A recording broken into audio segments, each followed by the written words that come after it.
அச்சாரம் டிவி நேயர்களுக்கு வணக்கம். நம்மளுக்கு திரை விமர்சனத்தில் வெப்பம் குளிர் மழை திரைப்படத்தின் திரை விமர்சனத்தை பற்றி தான் பார்க்க போகிறோம். இந்த படத்தை பாஸ்கல் வேதமுத்து இயக்கியிருக்கிறாரு.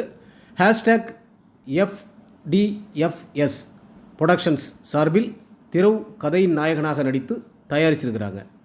திரவுடன் இணைந்து இஸ்மத் பானு, MS பாஸ்கர், ரமா, மாஸ்டர் கார்த்திகேயன், தேவ் ஹபிபுல்லா, விஜயலட்சுமி மற்றும் பல நட்சத்திரங்கள் நடிச்சிருக்கிறாங்க. இந்த படத்தோட கதை என்னென்னு பார்த்தீங்கன்னா, கதாநாயகன் திரவ், கதாநாயகி இஸ்மத் பானு இருவரும் கணவன் மனைவியாக சந்தோஷமாக வாழ்ந்து வருகிறார்கள். இவர்களுக்கு குழந்தை பிறக்கவில்லை என்பதால் மருத்துவமனைக்கு செல்கின்றனர்.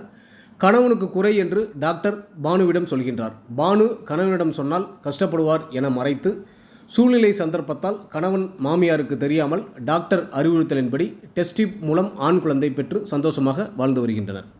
ஒரு கட்டத்தில் கணவன் திரவுக்கு உண்மை தெரிய வருகின்றது. தனக்கு பிறக்காத குழந்தையை கொல்ல முயல்கின்றார். இதனால் கணவன் மனைவிக்குள் பிரச்சனை எழுகின்றது. இதன் பிறகு கணவன் மனைவி ஒன்று சேர்ந்தார்களா, தனக்கு பிறக்காத குழந்தையை கணவன் கொன்றாரா, மகனாக ஏற்றுக்கொண்டாரா, முடிவில் கணவன் மனைவி மீண்டும் ஒன்று சேர்ந்து குழந்தை பெற்றுக்கொண்டார்களா இல்லையா என்பதே இந்த படத்தின் மீத கதை.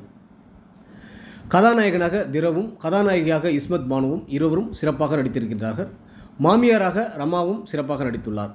MS பாஸ்கர் சிறப்பாக நடித்துள்ளார். மாஸ்டர் கார்த்திகேயன் நன்றாக நடித்திருக்கின்றார். தேவ் ஹபிபுல்லா, விஜயலட்சுமி என இதில் நடித்த அனைவருமே சிறப்பாக நடித்துள்ளனர். பிரித்திவ் ராஜேந்திரனின் ஒளிப்பதிவு படத்திற்கு பெரிய பலம். சங்கர் ரங்கராஜனின் பாடல்கள் இசையும் பின்னணி இசையும் படத்திற்கு வலு சேர்த்துள்ளது. கணவன் மனைவி இருவரும் மனதை ஒருநிலைப்படுத்தி சந்தோஷமாக இருந்தாலே குழந்தை பெற்றுக்கொள்ளலாம் என்ற கருத்தை எல்லோரும் ரசிக்கும்படி சொல்லி வெற்றி படமாக கொடுத்துள்ள இயக்குனர் பாஸ்கல் வேதமுத்துவுக்கு பாராட்டுக்கள். ஒட்டுமொத்த படக்குழுவினருக்கும் அச்சாரம் டிவி சார்பாக வாழ்த்துக்கள்.